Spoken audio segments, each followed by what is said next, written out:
antara identitas politik dengan politik identitas. Identitas politik itu niscaya, tapi politik identitas itu dilarang. Artinya apa? Kita berpolitik menunjukkan identitas kita. Saya Muslim, saya rajin sholat, saya juga soleh atau taat dalam beragama. Itu sah-sah saja. Dan saya senang ngelihat Pak Ganjar menjadi iklan di adzan, itu saya senang. Tapi nggak tahu persoalan nanti melanggar aturan dari KPU itu lain lagi. Tapi sebagai insan saya nidai, saya senang ada yang membantu calon pemimpin kita atau pemimpin kita, calon pemimpin nasional itu mengiklankan bagaimana jadi muslim dan muslim yang baik, dia sholat. Itulah identitas dirinya. Jelas umat Islam itu dari awal adalah sebuah identitas kultural, bahkan identitas sejarah. Karena sejarah Islam itu adalah sejarah perlawanan terhadap kolonial. Itu identitas Islam dalam wilayah politik. Dan mayoritas Islam itu berupaya untuk mengingatkan bahwa kami jangan disebut sekedar mayoritas, seolah-olah itu berbahaya. Sebenarnya Mas Ganjar ini sudah tampak lebih religius daripada dua capres yang lain. Ini kata survei SMRC. Kemudian juga rekam jejak Mas Ganjar yang kental dengan ekspresi keislaman, ya. Jadi sebenarnya tanpa tayangan azan ini pun publik sudah paham bahwa Mas Ganjar ini sudah identik dengan identitas keislaman yang kuat. Jadi suruh membersihkan, jangan ada lumut. Bersih kayak gini. Bersih sampai bersih. Sikat ya, bersih, tuku sabun, bersih sing kayak gini.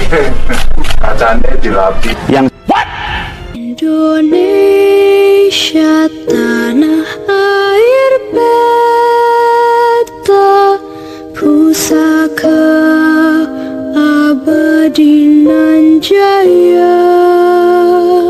saya tidak setuju adalah ketika dia mengatasnamakan agama Islam, kemudian dia menafikan, merendahkan, bahkan melarang dari agama lain untuk menjadi pemimpin nasional.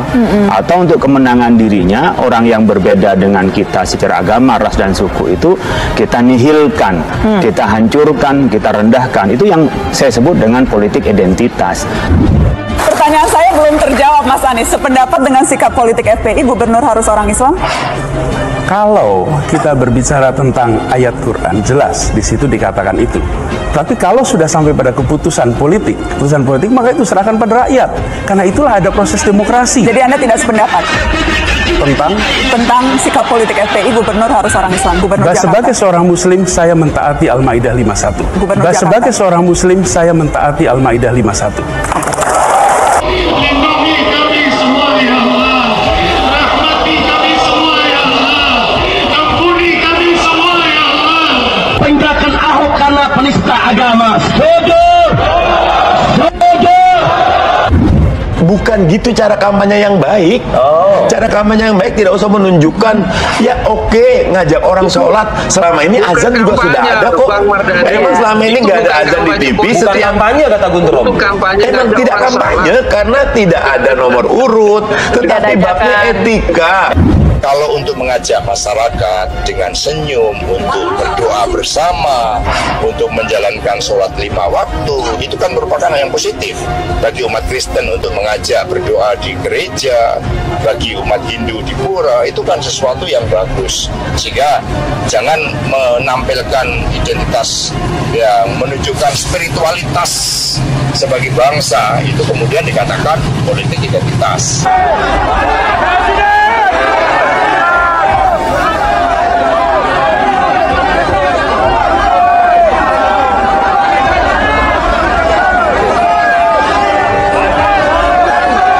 Saya nyun sewu kalau Mas Anies tanya, Mas jangan tampil kayak gitu Mas, jangan. Betul saya semalam saya ketemu di ada ulang tahun tuh sebelah gitu, Mas jangan tampil udah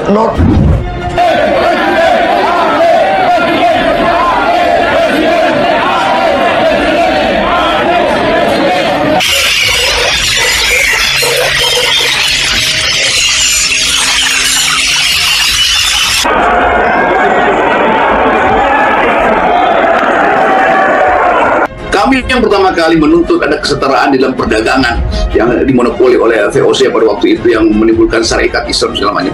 Jadi Islam punya hak historis untuk mengatakan dia memang dari awal adalah identitas Indonesia tuh. Terkait munculnya Ganjar dalam tayangan azan di televisi, menurut saya sebagai komunikolog Indonesia sangat positif. Sebab sebelum ada wajah Bung Ganjar, kan banyak juga wajah-wajah orang lain dalam siaran tersebut. Siapa presiden kita? Siapa presiden kita? Siapa presiden kita? Pak Anies ada di partai mana? Besok 14 Februari 2024 pilih partai mana? Berarti presidennya siapa? Munculnya bakal calon presiden PDIP Ganjar Pranowo dalam tayangan azan maghrib di televisi swasta milik Ketum Perindo Haritano Sudibyo membuat kontroversi di kalangan publik. Banyak yang menilai bahwa hal itu merupakan praktik politik identitas. Menanggapi hal tersebut, pengamat politik Rocky Gerung mengatakan frekuensi publik diizinkan untuk aktivitas publik, tidak boleh bersifat segmented. Oleh karena itu, seharusnya pemilik televisi diberikan teguran atau sanksi atas hal tersebut. Frekuensi publik diizinkan untuk aktivitas publik yang tidak boleh bersifat segmented, ungkap Rocky Gerung dikutip melalui kanal YouTube Rocky Gerung Official. Jadi mestinya ditegur atau dikasih sanksi, bahkan imbuhnya. Menurutnya, untuk apa religiusitas seseorang dipamerkan di depan publik? Justru masyarakat akan menganggap hal itu sebuah insider trading. Jadi buat apa itu dipamerkan? Justru orang akan anggap bahwa ini namanya insider trading, kata dia. Rocky juga mengemukakan Ketua Umum Perindo seharusnya tidak memanfaatkan jaringan miliknya untuk sesuatu yang sifatnya kontroversi. Hal itu pasti akan memunculkan ledakan di masyarakat.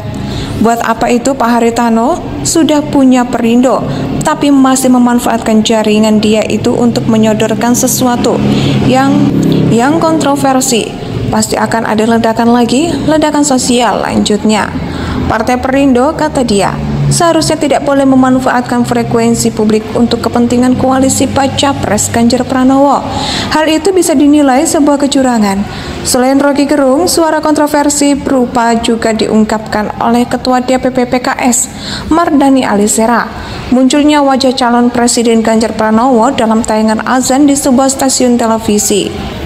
Mardhani Alisera menyebut munculnya Ganjar Pranowo dalam tayangan azan justru menurunkan derajat mantan Gubernur Jawa Tengah tersebut. Bahkan Mardhani Ali melarang calon Presiden Anies Baswedan untuk mengikuti langkah Ganjar Pranowo. Indonesia sejak dulu kala tetap dipuja-puja bangsa.